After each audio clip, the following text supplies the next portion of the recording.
दिनै खौसेथिखौ रायजोआ अरायबो लुबैयो नाथाय बायफ्लेहोयो राजखान्थि। हेल' रायजोफोर खुलुमबाय नारें फिथाइनि गिबियावनो आंनि गस्ला गाननायनि खुलुमनायखौ गोसो गोथारै नाजावना लादो रायजो राजा नोंथांमोना जुदि आंनि नैबे टंकेश्वर ब्रह्म चेनेलाव गोदानै फैदोंबा अन्नानै साबस्क्राइब कमेन्ट शेयार खालामलायदो रायजो राजा नोंथांमोन। नैबे नारें सिङाव थानानै आङो नोंथांमोननि सिगाङाव मोनसे शर्ट भिडिअ लानानै फैदों, नोंथांमोना नायलांनो हागोन। बे भिडिअआनो जाहैबाय हाग्रामा बिथां सार आरो प्रमद बर' सारनि मोनसे गोनां गोरोबथा आपडेट लानानै फैदों, नोंथांमोना नायनो हागोन। थौदो बिदोंब्ला नायलांदोनिसै भिडिअखौ चलो। सोर लाना फैदों बिजेपिखौ आर'नाइ सोयै लाबोनायासो मानगोनां प्रमद बर' बिथांखौनो सार होननानै मोनफ्रोमबो खामानियाव मोनफ्रोमबो इन'ग्रेसनाव आर'नाइ गानहोनानै लाबोनाया इउपिपिएलनि दैदेनगिरि इएमफोर जिएमफोर मानगोनां प्रमद बर' बिथांमोना। जोङो बिटिआर मोननानै गोजौआवसो थांनांगौ नङा होमबा, गोजौआवसो थांनांगौ। दा आरो बिटिसिखौसो बासायनो दिनै जों इउनिटि जानो नागिरदों। जों बुंबाय दंफां दाननो नाङा, दंफां दाननो नाङा होननानै बुंबाय, जौ फाननाङा होननानै बुंबाय। मानो जौ फाननाङा जोंनि आइजोफ्रा? मानो दंफां दाननो थांनाङा, गुबुन खामानि माव। नाथाय खामानिनि राहा लामाखौथ' सोरबा बानायना होनांगोन ना रायजोफोर। दंफां दाननायखौ दिनै रायदों, दाय होदों एबसुखौ, एनडिपिखौ दाय होदों। नाथाय बिथाङा सासे सिफ जानानै बै दंफां दानग्रा जायफोर फंबाय बिनानाव गोरिब गुन्द्रा हावरिया खावरिया मावरिया बिसोरनो मानो माबा मोनसे लामा होआखै? बिपिएफ आरो इउपिपिएल सावरायनाया जागासिनो दं, खेबनै खेबथाम जाबाय। सावरायनाया मोजाङानो जानांगौ, जायोबा मोजां। आंबो दिनै ज' जानायखौ बे सावरायफुबाय थानाय समावनो बे इउपिपिएलनि माखासे नेता कर्मिफ्रा ओरैबायदि ब्लेकमेल खालामगासिनो दं, थारमाने बे माने जोंनि दलखौ सेस खालामनो नाजादों, नस्थ' खालामनो नाजादों। बिसोर बुंदों जे इउपिपिएल आरो बिपिएफ मिलायखासिगोन आरो हाग्रामाया दिसपुराव थांनानै मन्थ्रि जाहैसिगोन आरो प्रमद बर'आ बिटिसिनि चिफ जाफिनसिगोन होननानै माने हायिनि जाहोनावनोथ' दिनै हाग्रामाया लिडारशिप जानांगौ होननानै इनडाइरेक्ट बुंनायखौ टारगेट खालामदों जे बिथाङासो सादा सिदा लिडार, बिथाङासो बिटिसिखौ दैदेननांगौ, बिथाङासो लिडारशिप लानांगौ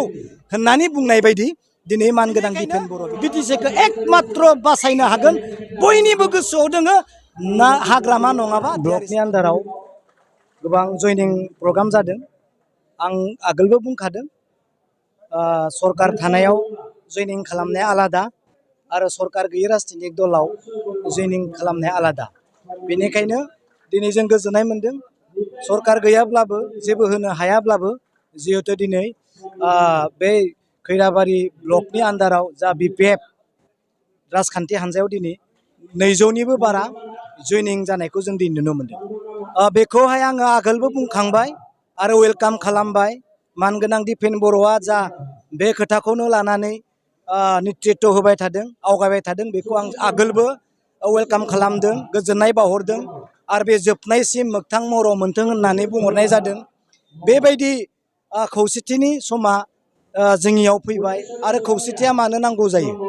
जेब्ला मोनसे न'खरा बायफ्लेलाङो, मोनसे समाजा जेब्ला गोदाव सोराव जायो, नोरजिया जायो, मोनसे हारिया जेब्ला अलखदाव गोग्लैयो, अब्लानो खौसेथिखौ नांगौ जायो। दिनै बर' समाजा, बर' रायजोआ बिटिसि खुंनाया निस्सय माबा नङा माबा मोनसे, बहाबा नङा बहाबा मोनसे घति जागासिनो दङ, जोबनायनि लामायाव थांगासिनो दङ, लोरबां जागासिनो दङ। बेखौनो नुनानै दिनै सोरबा बेक्तिया, सोरबा हानजाया, सोरबा दिनै संगठना बे बिटिसिनि समयसाखौ नुनानै खौसे जानांगौ होननाया दिनै जोंनि थाखाय वेलकाम खालामथावना। दिनै बे खौसेथि जानाय हास्थायनाया दिनैल' खोथा नङा, नङा होमबा? दिनैनिल' खोथा नङा, आगोलबो जेब्ला हिरा हरनिया बिथाङा जेरै क'क्राझार लकसभा सभाया 2 नम्बर सार्टिफिकेट लानानै देरहादों माबाया हिराहरनिया बिथांनि आखायाव जे जोंनि लकसभा सीटआ बारग'लांदों जोंनि बे बर'नि सीटआ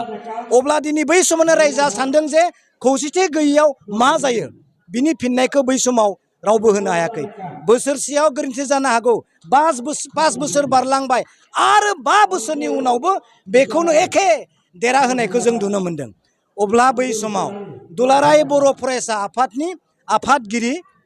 बिथाङानो जाहैबाय प्रमद बर' बिथाङा नेतृत्व होदों बै समाव जे बै समाव BPF को दुर्बलनि सिंस्रिखौ सेफायनो हाग्रामा महिलारि दैदेननाय राजनितिक दलखौ दुर्बल खालामनो उइक खालामनो मानगोनां दुलाराय बर' फरायसा आफादनि आफादगिरि दिपेन बर' बिथाङानो नेतृत्व लादों नङा होमबा नेतृत्व लादों बेयाव जेननो गोनां जादों 10 बोसोरनि उनाव बा 5 बोसोरनि उनाव बिथाङा बुंदों जे जों देरहानो हायाब्लाबो जों फेजेननो हायो बेसेबां डेन्जार खौरां 10 बोसोरनि उनाव आरो बे गोरोन्थिखौनो मावबावदों जे जों देरहानो हायाब्लाबो फेजेननो जों हायो गोरोन्थिया सोरनि बै समाव नङा होमबा गोरोन्थिया सोरनिमोन रायजो राजानि ना BPFनि ना एबसुनि आफादगिरिनि देरहालांबाय नङा होमबा रायजोनिथ' गोरोन्थि नङा एखे रोखोमनि दाबो दिनैबो नै थांनाय मास मोननै मोनथामनि सिगां बर' केन्डिडेटनो दाहो BPFनि केन्डिडेटनो भट दाहो नलबारिनि केन्डिडेटनो भट हो बिथाङा BJPनि बिथाङासो जोंखौ बासायगोन बिटिआर एकर्डनि दफाफोरखौ बेसो इमप्लिमेन्टेसन खालामगोन बेसो साखरि होगोन बिटिआरनि दफाफोरखौ बेसो जाफुंहोगोन होननानै दिलीप सैखोनो भट होनाया सोरमोन न'खर थांनानै मिडियायाव बुंनानै न'खर बुरखायनानै BPF दाहो होननाया एबसु नङा होमबा दिपेन बर' बिथाङा बुङाखै होमबा दा जों सोरखौ दुसिनो बिनि थाखायनो हाग्रामा महिलारिखौ फेजेननायानो BPFखौ फेजेननायानो दिनै जाथिनि बेसेबां गिदिर अलखद जाबाय जायनि थाखाय गावनि खुगाजोंनो मानगोनां दिपेन बर' बिथां सारा दिनै बुंनो गोनां जादों जे BTCआ अलखदाव दङ बिनिखाय जों दिनै इउनिटि जानानै ओंखाम खालामगोन नङा होमबा मादै गोरोन्थिखौ सोर मावदों रायजोआथ' मावाखै पलिटिकेलाथ' नांलायगोन गेजेरनि मानसिया सोरखौ जोंहा सापर्ट खालामदों दा दिनै आं बेखौ नोंथांमोननि ससियेल मिडियानि गेजेरजों निउसनि गेजेरजों बुंनो सानो नोंथाङा सोंनाय बायदि दिनै खौसेथिखौ रायजोआ अरायबो लुबैयो नाथाय बायफ्लेहोयो राजखान्थिनि दैदेनगिरिफ्रा नङा आब' राजखान्थिनि दैदेनगिरिफोरा बायफ्लेहोयोब्ला रायजोआ अरायबो खौसेथिखौ लुबैयो नङा दा दिनै माबोरैबा रायज्लायनाया साक्सेस जायोब्ला जाफुङोब्ला रायजो राजा दिनै गोजोननि मोदै गगोन दिनै प्रमद बर' बिथां सरकार सालायनाय बे गोहो लाबाय थानाय समावनो गासैबो बायफ्लेलांजोब्बाय बिटिआर एकर्डनि दफा मोनसेबो साक्सेस जायाखैसै रावखौबो गोजोन होनो हायाखैसै नङा होमबा अब्ला दिनै रायज्लायखांनायनि उनाव दिनै रुलिं गभर्नमेन्टआव थानाय प्रमद बर' बिथाङा जुदि गावखौनो आंनि थाखायनो BTCआ खैफोदाव गोग्लैबाय आंनि थाखायनो दिनै BTCआ लोरबां जानो हमबाय होननानै गनायागौमानि बे रायज्लायनाया मालाबाबो साक्सेस जानाय नङा नंगौ बे नोंथांनि सोंनायानो दिनै मोननैबो राजखान्थिनि खर'आव जाय दैदेनगिरिफोरनि खर'आव दिनै जानानै दङ सोर दैदेनगोन BTCखौ प्रमदानो दैदेनफिनगोन ना हाग्रामाया दैदेनगोन नाथाय दिनै दिपेन बर' बिथाङा बुंखाबाय जे BTCआ खैफोदाव दङ सालायनो हानाय खेमताया प्रमद बर'आ गैयिखायनो BTCआ खैफोदाव दङ होननाय बायदि जायाखै होमबा नङा बिथाङानो जुदि सालायनो हाबायब्ला हाग्रामा महिलारि बिथांखौलाय मानोबावमोन BTCखौ रैखा खालामना गोरोमजा जुदि रैखाथि होनो हाबायमोनब्ला हाग्रामा महिलारिखौलाय मानोथो नांगौमोन बिथाङा हायिनि जाहोनावनोथ' दिनै हाग्रामाया लिडारशिप जानांगौ होननानै डाइरेक्ट बुंनो साननाय बायदि दिनै हाग्रामा महिलारिखौ आमन्त्रण खालामगोन रिकुवेस्ट खालामदों नोंथांमोनजों जोङो जयै खुंनो हागोन नामा निश्चय हाग्रामा महिलारिखौ टारगेट खालामदों जे बिथाङासो सादा सिदा लिडार बिथाङासो BTCखौ दैदेननांगौ बिथाङासो लिडारशिप लानांगौ होननानै बुंनाय बायदि दिनै मानगोनां दिपेन बर' बिथाङा आगबारिदों दिनै सोर दैदेनगोन सोर लिडार जागोन सोर चिफ जागोन बेखौनो दिनै सानगासिनो दङ नाथाय आं बुंदों मानगोनां प्रमद बर' बिथांखौबो आं गाज्रि होननानै बुङाखै नाथाय मोनसे खोथाखौ दिनै जोङो साननो गोनां जाय रायजोनि राजाया गावनि रायजोखौ बेंनो रोङाखै सुरक्षा होनो रोङाखै जाय राजाया गावनि रायजोखौ गारनानै लोरबां खालामदों गुबुननि सुरफ्रा हाबनो जाफायजोबदों लुटिजोबदों बे रायजोनि राजाखौ सोलायनांगौ रायजोनि खामानि नङा होमबा नङा बेबायदिनो जोङो हुबिस्सा जनायदों एसेबां गोलाव खालामनांगौनि दरखार गैया रायज्लायथों जाथों साक्सेस जाथों मोजां लिडार फैथों बिटिसिआ सान्थि जाथों नाथाय बे खौसेथिनि मुङाव खौसेथिनि रावजों सिगाङाव जेरै खौसेथिनि रावजों डिपिएफखौ धंख खालामनो थाखाय बिपिएफनि केन्डिडेटखौ फोजोबनो थाखाय आन्डार एस्टिमेट खालामनानैसो जुदि रायज्लायोबा बिनिख्रुइ बांसिन गाज्रिसिन जागोन होननानै आं दिनै बुंनो सानो मेन खोथाया बेनो जोंनि बिटिसिखौ बा बे गोदान बिटिआरखौ सोरबाया सासन खालामनो नागिरदों मानगोनां दिपेन बर' बिथाङानो बुंखाबाय दाखालि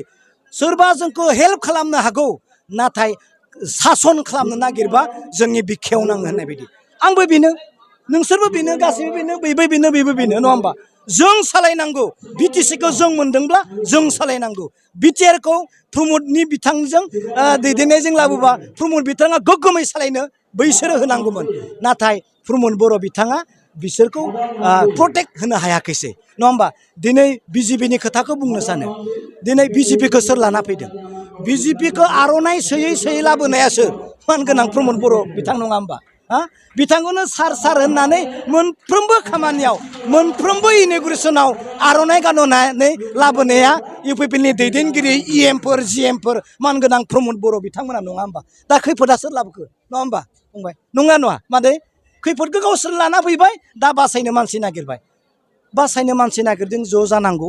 नाथाय गोरोन्थि दा खालाम आरो बेयाव आलादा आन्डार एस्टिमेट खालामनाङा होननानै आं दिनै बुंदों जोङो बिटिआर मोननानै गोजौआवसो थांनांगौ नङा होमबा गोजौआवसो थांनांगौ दा आरो बिटिसिखौसो बासायनो दिनै जों इउनिटि जानो नागिरदों बिटिसिखौ सोर बासायगोन बासायनोबाथ' प्रमद बर'आनो हागौमोन किन्तु बिथाङा बर्तमान मुजबुर जाना थाबाय बेनिखायनो बिटिसिखौ एकमात्र बासायनो हागोन बयनिबो गोसोआव दोङो ना हाग्रामा नङाबा देयार इज नाथिं बेयाव रावबो गैया होननानै बुंनाय जादों दिनै आङो पार्सनेलि हिसाबै आं बुंदों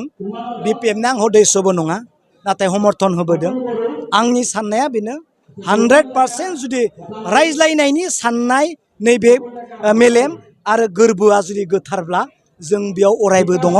आरो बिपिएफआबो वेलकाम खालामखाबाय बिनिखायनो रायज्लायदों बिनिखायनो आगबारिदों बेनो थेंक इउ